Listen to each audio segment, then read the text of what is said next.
Hi, this is Brett Ingram, entrepreneur and award-winning product creator, and today I want to share with you why you need emotional intelligence to be high performing.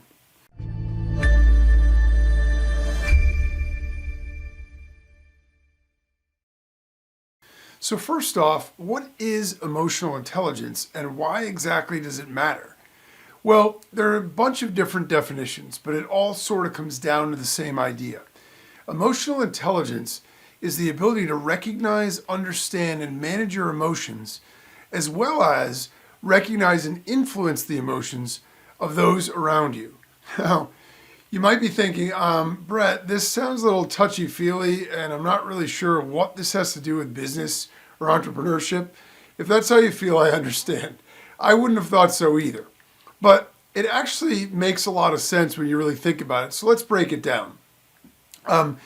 In terms of emotional intelligence, what we understand is we've all had days where, maybe everything's going really well.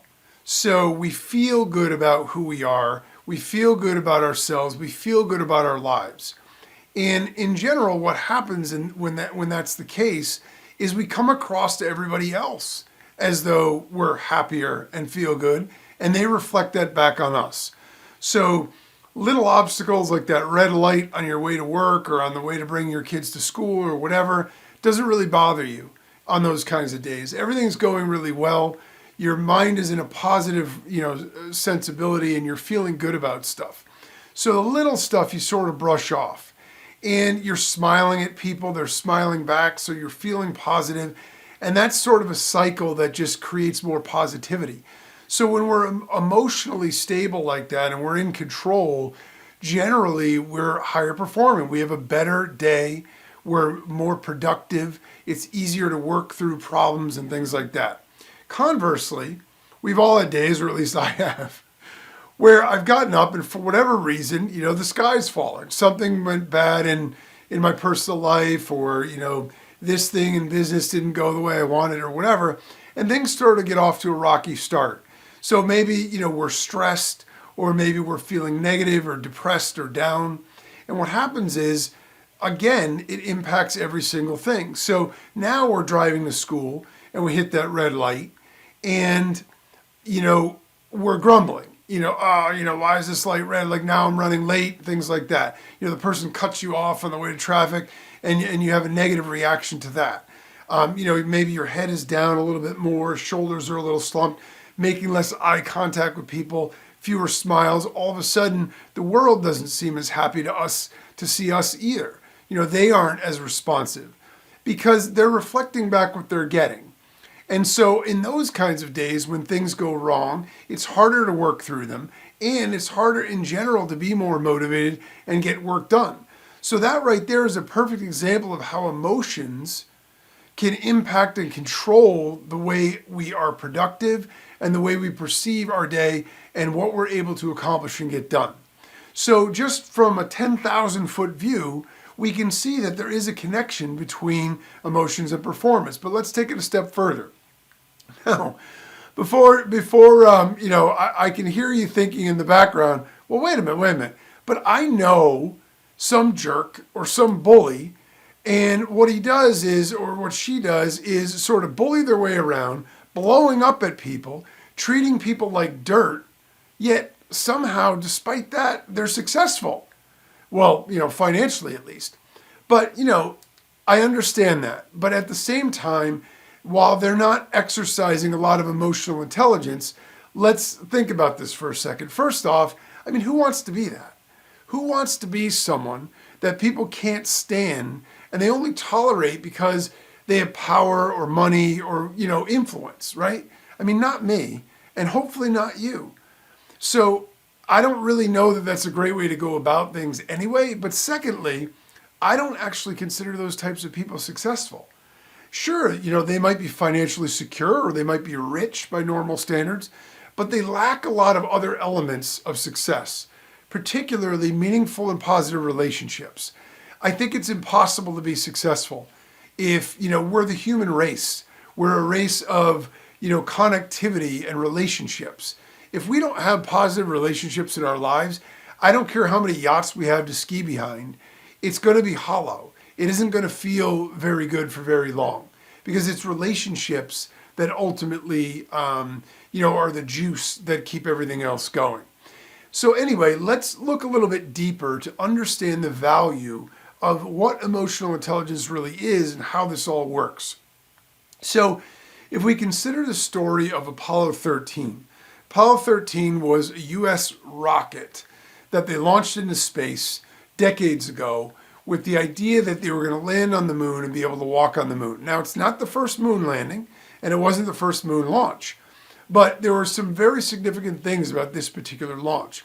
First off, you had a pilot on this launch that had been up there before and wasn't able to land because of technical problems the first time. Second off, you had a pilot or an astronaut who was supposed to be on the shuttle or on the rocket that was pulled at the last minute because of a health scare during the pre-launch physical. They thought he was going to end up with measles, and so they substitute in the backup, and he didn't get to go either. And maybe that ended up being serendipitous because of what ended up ensuing. So the rocket takes off, and everybody's all excited. They're going to go into space, they're going to get to walk on the moon, they're going to collect some moon rocks, and they're going to come back. Well, unfortunately, there was a damaged coil in one of the tanks. So as they took off and broke through the atmosphere, one of the tanks caught on fire, it exploded, and it detached. And so it sent a chain of events into motion that caused a tremendous number of problems. And at first, they didn't know the extent of what the issue was. And once they realized what it was, they realized that they weren't going to be able to run the rocket boosters and get the power to get the crew back home. And so at Mission Control, we have hundreds of people working here that are all, deeply involved with this particular launch. And then you have these handful of astronauts up in space that are basically trapped there. And so it's an absolute crisis situation. And they're trying to figure out what they're going to do to be able to get these astronauts back home. And so, as you can imagine, it's an incredibly stressful situation. Now, they made a movie about this with the reenactment, and it's got Tom Hanks, and it's got Gary Sinise and Kevin Bacon, and it has Bill Paxton and Ed Harris. It has an amazing cast, a bunch of other really great actors in it as well. And it's a brilliant, brilliant movie. It's funny because it's a movie I didn't ever think I would be interested in, but it's the kind of movie that when you turn it on, you can't turn it off. You're just magnetized to it because it's such a remarkable story, and the fact that it's true makes it even more amazing. And so what ends up happening is they have to troubleshoot one problem after another. First, they have to figure out, how they're going to, get the oxygen tanks go bad. So they're starting to fill up with carbon monoxide. So they've got to be able to figure out a way to get oxygen in there. Otherwise, if they can't filter out the carbon monoxide, then all of the astronauts are going to die long before they'd ever make it home. Then they have to figure out how they're going to actually get them home without the rocket boosters and without the power they thought they were going to have. So there's a whole series of problems, and they keep flashing back to Mission Control and the astronauts. The astronauts are obviously stressed because they're in space, they have very little information, and they don't know exactly what they're going to do to be able to get home. They understand there's a problem. They don't understand the gravity of it yet, and they don't know whether or not, they're still thinking, are we going to be able to land on the moon? Back at Mission Control, they're in an absolute panic because they know that, the lives of these astronauts are at risk. They don't know if they're even going to be able to get them back home. So Gene Kranz is the head of Mission Control, and he's played by Ed Harris, despite the fact that he's got to be completely overwhelmed and completely distraught also, because look, he's in charge. He's in control. He's the head guy. So if something goes wrong on this mission, it's ultimately going to be on his resume, on his record. So as much as he doesn't want that to happen, and as much as he has personal stake in the game, he understands the only way they're ever going to solve this problem is if they all band together and everybody puts all the resources they have into trying to solve the problem. So what he does is he tasks different groups with different elements of the solution. And every time they come back to him, and you can feel that all of the emotion is there and it's heightened and all the stress, he always comes back with an insistence that they're going to find the solution, that they're going to be able to solve the problem. Because ultimately what he understands is, unless he gets them all working together, they have no chance of solving the problem. So he's stressed, and I mean, he does, lose his cool a couple times, but it's always in the context of making people feel as though they need to perform at their best. He knows he has to get the best out of them. So while he doesn't project an air of not being stressed at all, he projects an air of focus and needing to get things done in order to make it happen. And there's one moment where the crew, the people come in and they say to him, we're close, but this isn't going to work. And he said, close isn't good enough. I don't really care.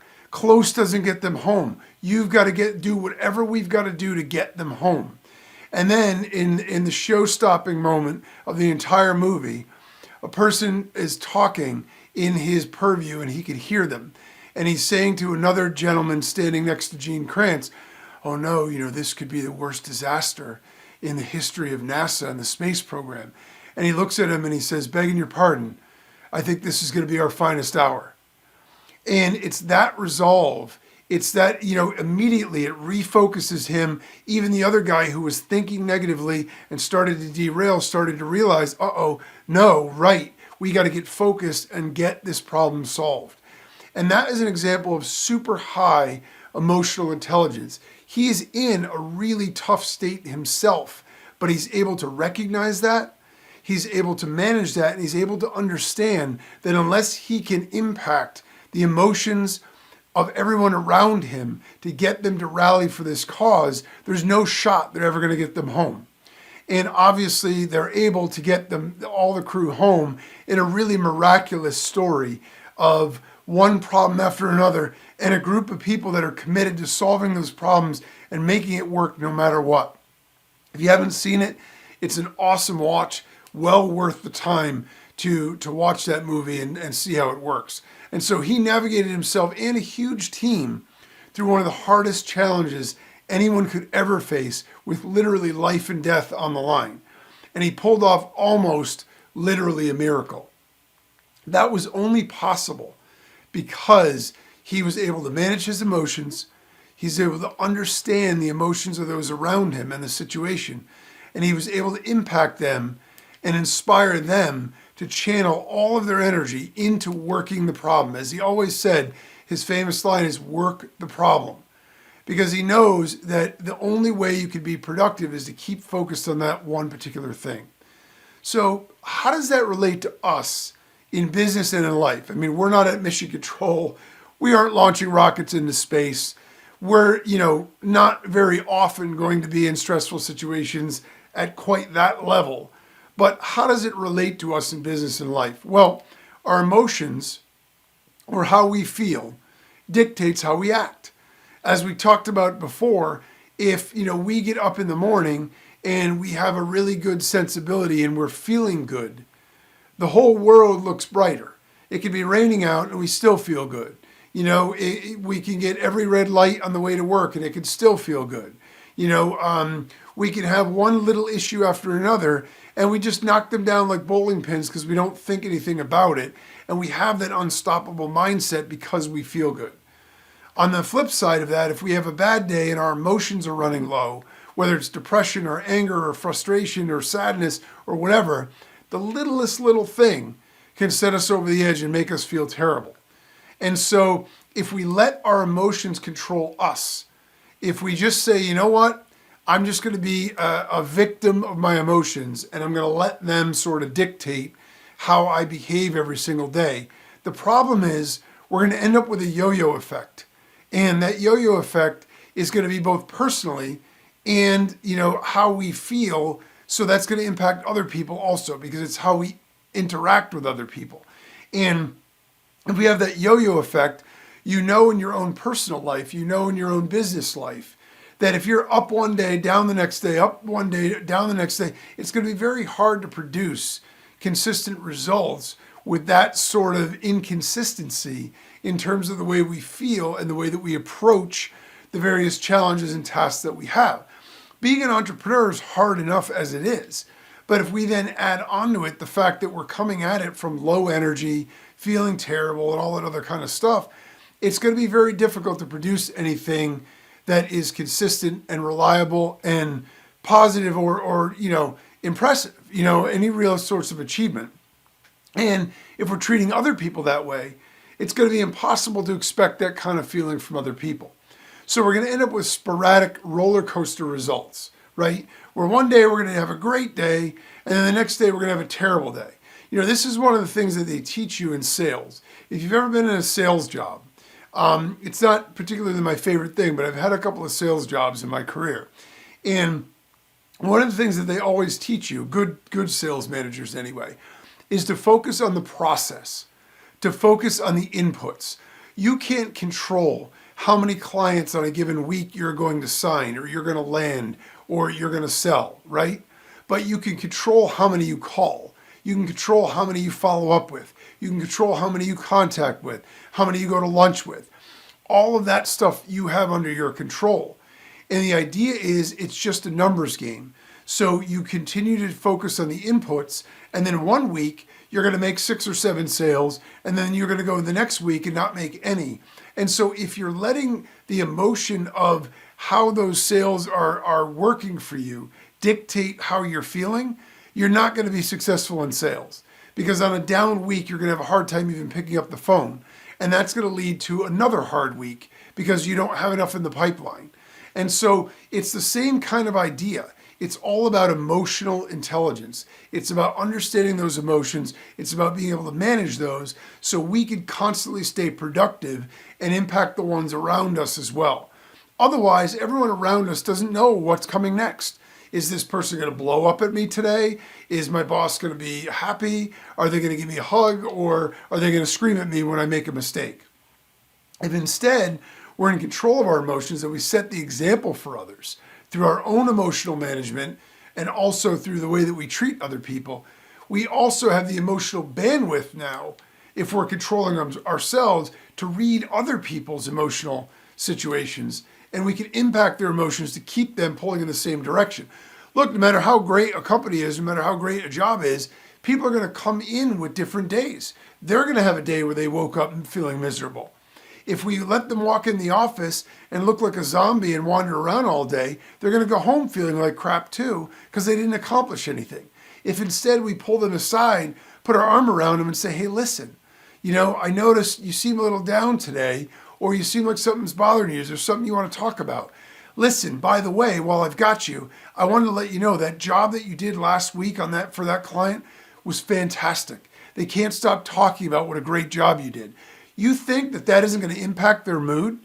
If you show them you care and then you share with them an example of something they did, of course it's going to. It's going to raise them up. It's going to make them want to play harder and do a better job.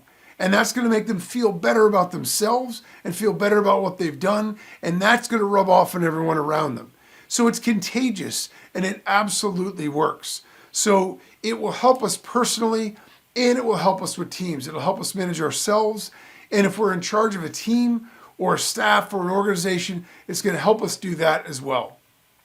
So the takeaway here is that our level of emotional intelligence determines in large part how well we're able to manage our own emotions and therefore our own actions, and how well we can recognize and impact the emotions and actions of others around us. If we want to be high performing, that's exactly what we need to be able to do.